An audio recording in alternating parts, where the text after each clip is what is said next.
ಜನಗಳು ಬಾಯಿಗೆ ಬಂದಂಗೆ ಮಕ್ಕಳು ಆ ವಾರ್ಯವರ್ಧನ್ ಗುರೂಜಿ ಮತ್ತೆ ಆ ವರ್ತೂರ್ ಸಂತೋಷ್ ಇವರೆಲ್ಲ ಕರೆಕ್ಟಾಗಿ ಹೇಳ್ತಾರೆ.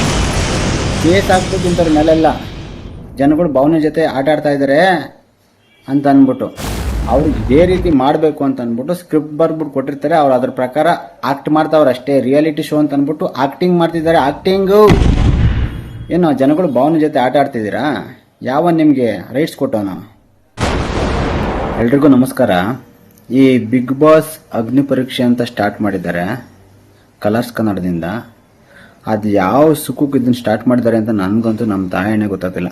ಅಲ್ಲಿ ಶ್ರುತಿ ಮೇಡಮು, ವಿನಯ್ ಗೌಡ, ಚಂದನ್ ಶೆಟ್ಟಿ, ಸಂಗೀತ ಮೇಡಮ್, ಈ 4 ಜನನ ಕುಂತ್ಕೊಂಡು ಇವ್ರಿಗೆ ಬುದ್ಧಿ ಆಯಿತೋ ಇಲ್ವೋ ಗೊತ್ತಿಲ್ಲ, ಅದನ್ನ ಜಡ್ಜ್ಮೆಂಟಾಗಿ ನಾನು ಮಾಡ್ತೀನಿ ಅಂತ ಹೋಗಿ ಒಪ್ಕೊಂಡು ಕುಂತಿದ್ದಾರೆ.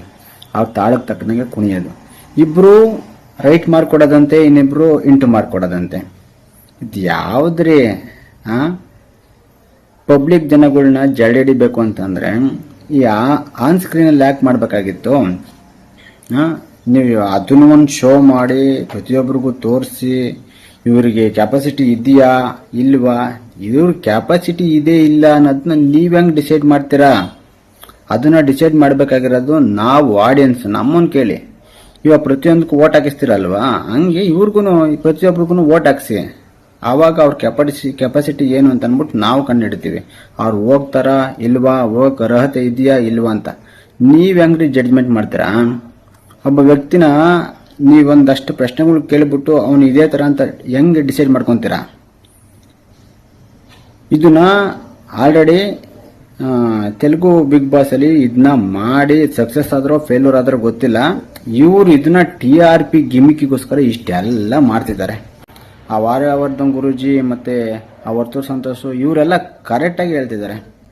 ಸುಮ್ಮನೆ ಜನಗಳನ್ನ ಕರ್ಸ್ಬಿಟ್ಟು ಅಲ್ಲಿ ಯಾರನ್ನ ಒಬ್ರು ಕರ್ಸ್ಬಿಟ್ಟು ಅವಮಾನ ಮಾಡ್ಬಿಟ್ಟು ಯಾಕ್ರಿ ಕಳಿಸ್ತೀರಾ? ಇನ್ನೊಬ್ರಿಗೆ ಯಾರೋ ಸಗಣಿ ಮೆತ್ಕೊಳ್ಳಿ ಅಂತೀರಾ, ಇನ್ನೊಬ್ರಿಗೆ ಯಾರಿಗೋ ಗುಂಡೋಡಿಸ್ಕೊ ಅಂತೀರಾ. ಈ ಸರ್ಕಲಲ್ಲಿ ಎಷ್ಟು ಸೈಡ್ ಐತೆ ಅಂತ ಕೇಳ್ತೀರಾ. ಅದನ್ನ ಅವನು ಸರ್ಕಲಲ್ಲಿ ಸೈಡಲ್ಲಿ ಎಲ್ದಿರುತ್ತೆ 0 ಸೈಡು ಅಂತಂದ್ರೆ ಇಲ್ಲಿ ಔಟ್ ಸೈಡು ಇನ್ ಸೈಡು 2 ಇದೆ ಅಂತೀರಾ. ಇನ್ನೊಬ್ರು ಯಾರಿಗೋ ಇದಕ್ಕೋಸ್ಕರ ಇವರು ಚೆನ್ನಾಗಿ ಮಾತಾಡಿದ್ರ ಅಂತೀರಾ. ಇನ್ನು ಹೆಂಗ್ ಇರಬೇಕು ಅಂತಂದ್ರೆ ಏನ್ ಮಾಡ್ಬೇಕು ಅಂತೀರಾ? ಅಗ್ನಿ ಪರೀಕ್ಷೆಯಲ್ಲಿ ಈ ತರ ಇದ್ರೆ ಆ ತರ ಇದ್ರೆ ಆಗಲ್ಲ. ನೀವ್ ಹೆಂಗ್ರಿ ಡಿಸೈಡ್ ಮಾಡ್ತೀರಾ ಅವ್ರು ಆಗಲ್ಲ ಅಂತ? ನನ್ಗಂತೂ ತಲೆ ಕೆಟ್ಟೋಗಿದೆ. ನಮ್ಮ ತಾಯಿ ಸತ್ವಾಗ್ಲು ಇದು ನೋಡಕ್ಕೆ ಇರಿಟೇಟ್ ಅನ್ಸುತ್ತೆ. ಇದು 100ಗೆ 200% ಸ್ಕ್ರಿಪ್ಟೆಡ್ ಅಂತ ಅನ್ಬಿಟ್ಟು ಇವ್ರ ಜಡ್ಜ್ಮೆಂಟ್ ಅಲ್ಲಿ ಅವ್ರನ್ನ ನೋಡ್ಬಿಟ್ಟು ಇವ್ರನ್ನ ಒಬ್ಬ ಏನನ್ನ ಹೇಳ್ಬಿಟ್ಟು ಓಕೆ ಕೊಡೋದು, ಇನ್ನೊಬ್ಬ ಹಿಂದಿ ಕೇಳೋದು, ಇಂಟು ಕೊಡೋದು, ಇದು ಮಾಡ್ತಾರಲ್ಲ. ಇದ್ರಲ್ಲೇ ಗೊತ್ತಾಗ್ಬಿಡುತ್ತೆ ಯಾರೋ ಇಬ್ರು ಓಕೆ ಕೊಡ್ತು ಅಂತಂದ್ರೆ ಇನ್ನಿಬ್ರನ್ನ ಪಕ್ಕ ಇಂಟು ಮಾರ್ಕ್ ಹೇಳ್ತಾರೆ ಅಂತ. ಮುಂದಿನ ರೌಂಡ್ ಬೇರೆ ಮಾಡ್ತಾರಂತೆ. ಇದಕ್ಕೆ ಈ ಸಂಪತ್ತಿಗೆ ಯಾಕೆ ಮಾಡಬೇಕು? ಇವ್ರನ್ನ ಇಂಪ್ರೆಸ್ ಮಾಡು ಅಂತೀರಾ, ಅವ್ರನ್ನ ಇಂಪ್ರೆಸ್ ಮಾಡು ಅಂತೀರಾ, ಅವನ್ ನ್ಯಾಮಿನೇಟ್ ಮಾಡು ಅಂತೀರಾ, ಇವನ್ ನ್ಯಾಮಿನೇಟ್ ಮಾಡು ಅಂತೀರಾ. ಅಲ್ಲಿ ಬಂದವ್ರನ್ನ ಅವಮಾನಗಳು ಮಾಡ್ತೀರಾ, ಅವರಿಬ್ರು ಜಗಳಗಳು ಮಾಡ್ಕೊಂಡಂತರ ಮಾಡ್ತೀರಿ. ಅದು ಯಾವ ಸೀಮೆ ಸಂದೇಶ ಕೊಡ್ತೀರಿ ಜನಗಳಿಗೆ? ಈ ತರ ಮಾಡಬೇಕು ಅನ್ನಂಗಿದ್ರೆ ನಾವು ಇಷ್ಟೇ ಜನ ಕರ್ಕೊಂತೀವಿ ಅಂತ ಅಂದ್ಬಿಟ್ಟು ಮೊದಲೇ ಇದು ಮಾಡಬೇಕಾಗಿತ್ತು. ಇಷ್ಟೊಂದು ಜನನೆಲ್ಲ ಕರ್ಸ್ಕೊಳ್ಳೋ ಅವಶ್ಯಕತೆ ಏನಿತ್ತು? ಅದಕ್ಕೊಂದು ಎಪಿಸೋಡ್ ಮಾಡೋಂಥ ಅವಶ್ಯಕತೆ ಏನಿತ್ತು? ಅವ್ರಿಗೆ ಅವಮಾನ ಮಾಡಿ ವಾಪಸ್ ಕಳಿಸೋಂಥದ್ದು ಅವಶ್ಯಕತೆ ಏನಿತ್ತು? ಏನೋ ಜನಗಳು ಭಾವನೆ ಜೊತೆ ಆಟ ಆಡ್ತಿದ್ದೀರಾ? ಯಾವ ನಿಮಗೆ ರೈಟ್ಸ್ ಕೊಟ್ಟವನು? ಮಾನ ಮರ್ಯಾದೆ ಒಂಚೂರು ಇರಬೇಕು. ಬಿಗ್ ಬಾಸ್ ಶೋ ನಡೆಸ್ತಿದ್ರಲ್ಲ ಅವ್ರಿಗೂ ಸೇರ್ಸಿ ಹೇಳ್ತಾ ಇದ್ದೀನಿ. ಇಲ್ಲಿ ಸಂಗೀತದು, ವಿನಯ್ ಗೌಡಂದು, ಚಂದನ್ ಶೆಟ್ಟಿದು, ಶ್ರುತಿ ಮೇಡಮ್ ಇವ್ರದ್ದು ಯಾರ್ದು ತಪ್ಪಿಲ್ಲ. ಯಾಕೆಂತಂದ್ರೆ ಅವರು ಇದೇ ರೀತಿ ಮಾಡಬೇಕು ಅಂತ ಅಂದ್ಬಿಟ್ಟು ಸ್ಕ್ರಿಪ್ಟ್ ಬರ್ಬಿಟ್ಟು ಕೊಟ್ಟಿರ್ತಾರೆ. ಅವ್ರು ಅದ್ರ ಪ್ರಕಾರ ಆಕ್ಟ್ ಮಾಡ್ತಾವ್ರೆ ಅಷ್ಟೇ. ರಿಯಾಲಿಟಿ ಶೋ ಅಂತ ಅಂದ್ಬಿಟ್ಟು ಆಕ್ಟಿಂಗ್ ಮಾಡ್ತಿದ್ದಾರೆ. ಆಕ್ಟಿಂಗು ಅದು ಎಲ್ಲಿಗೋಗಿ ನಿಲ್ಲುತ್ತೋ? ಕೇಸ್ ಹಾಕ್ಬೇಕಿಂತವ್ರ ಮೇಲೆಲ್ಲ ಜನಗಳು ಭಾವನೆ ಜೊತೆ ಆಟ ಆಡ್ತಾ ಇದ್ದಾರೆ ಅಂತ ಅಂದ್ಬಿಟ್ಟು ನನ್ನ ಮಗ ರೈಟ್ಸ್ ಕೊಟ್ಟ ನಿಮಗೆ? ಈ ಶೋ ಹೆಸರು ಹೇಳ್ಕೊಂಡು ಜನಗಳಿಗೆ ಅವಮಾನ ಮಾಡ್ತಿದ್ದೀರಾ? ಸೆಲೆಬ್ರಿಟೀಸ್ ಎಲ್ಲ ಪ್ರತಿಯೊಬ್ಬರಿಗೂ ಹಿಂಗೆ ಮಾಡಿ ಕರೆಸಿ ಅವನೇನು ದೊಡ್ಡವನಾ? ಜನಗಳಿಗಿಂತ ದೊಡ್ಡವನಾ? ಯಾವನೋ TV ಶೋ ಮಾಡಿರೋನಂತೆ, ಇನ್ನೊಬ್ಬ ಆಕ್ಟಿಂಗ್ ಮಾಡಿರೋಂತೆ, ಇನ್ನೊಬ್ಬ ಯಾವ್ದೋ ಸೀರಿಯಲ್ ಮಾಡಿರೋಂತೆ ಅಂಥವ್ರನ್ನು ಕರೆಸಿ ಅಂಥವ್ರಿಗೂ ಹೇಳಿ, ಅಂಥವ್ರಿಗೂ ಅಗ್ನಿ ಪರೀಕ್ಷೆ ಮಾಡಿ. ನಿಮಗೆ ತಾಕತ್ತಿದ್ರೆ ಹೋಗಿ ಅವ್ರ ಹಿಂದೆಗಳು ಬೀಳ್ತೀರಾ? ಕಾಲಿಗೆ ಬೀಳ್ತೀರಾ, ಕೈಗೆ ಬೀಳ್ತೀರಾ, 2 ವರ್ಷ 3 ವರ್ಷ ಹಿಂದೆ ಸುತ್ತಿ ನಾಯಿ ತರ ಸುತ್ತಿದ್ರು ಅಂತ ಹೊರ್ತು ಸಂತೋಷ್ ಅವ್ರು ಹೇಳಿಲ್ವಾ? ಮಾನ ಮರ್ಯಾದೆ ಒಂಚೂರಾದ್ರೂ ಇರಬೇಕು.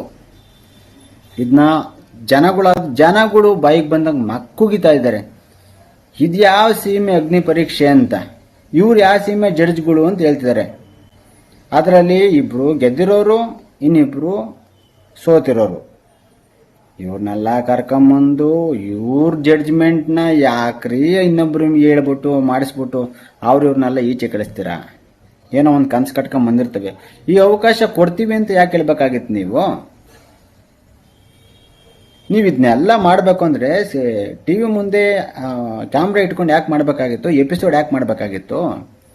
ಅವ್ರು ಸೆಲೆಕ್ಟ್ ಆಗಲಿಲ್ಲ ಅಂತ ಅಂದಾಗ ಇವ್ರು ಏನೋ ಮಾಡಿಬಿಟ್ಟು ನಿಂಗೆ ಗುಂಡೊಡ್ಕೊ ಅಂತ ಅಂದಾಗ, ಇನ್ನೊಂದು ಸ್ವಲ್ಪ ಸರ್ಟಿಫಿಕೇಟ್ ಅರಿ ಅಂತ ಅಂದಾಗ, ನೀವು ಜಗಳ ಮಾಡಿ ಅಂತಾಗ, ಅವ್ರ ಮೇಲೆ ಇವ್ರ ಮೇಲೆ ನಿಮ್ಮನ್ನು ನೀವು ಪ್ರೂವ್ ಮಾಡ್ಕೊಳ್ಳಿ ಅಂತ ಅಂದಾಗ, ಸಗಣಿ ಮೆತ್ಕೊ ಅಂತ ಅಂದಾಗ, ಇನ್ನೊಂದು ಫೋನ್ ಓಡಾಕಿ, ಇನ್ನೊಂದು ಓಡಾಕಿ, ಮತ್ತೊಂದು ಓಡಾಕಿ ಅಂತ ಅಂದಾಗ ಅವರು ಸೆಲೆಕ್ಟ್ ಆಗ್ದಲೇ ಹೋದರೆ ಅವ್ರಿಗೆ ಎಷ್ಟು ಅವಮಾನ. ಅದನ್ನ ಯೋಚನೆ ಮಾಡಿದ್ದೀರಿ ಯಾರಾದರೂ? ದಯವಿಟ್ಟು ನಾನು ಹೇಳಿದ್ದು ಸರಿ ಇದ್ರೆ ಸರಿ ಅಂತ ಕಮೆಂಟ್ ಮಾಡಿ, ತಪ್ಪಿದ್ರೆ ಕ್ಷಮಿಸ್ಬಿಡಿ. ಬಿಗ್ ಬಾಸ್ ಶೋ ನನಗಂತೂ ಇಷ್ಟ ಆಗಿಲ್ಲ.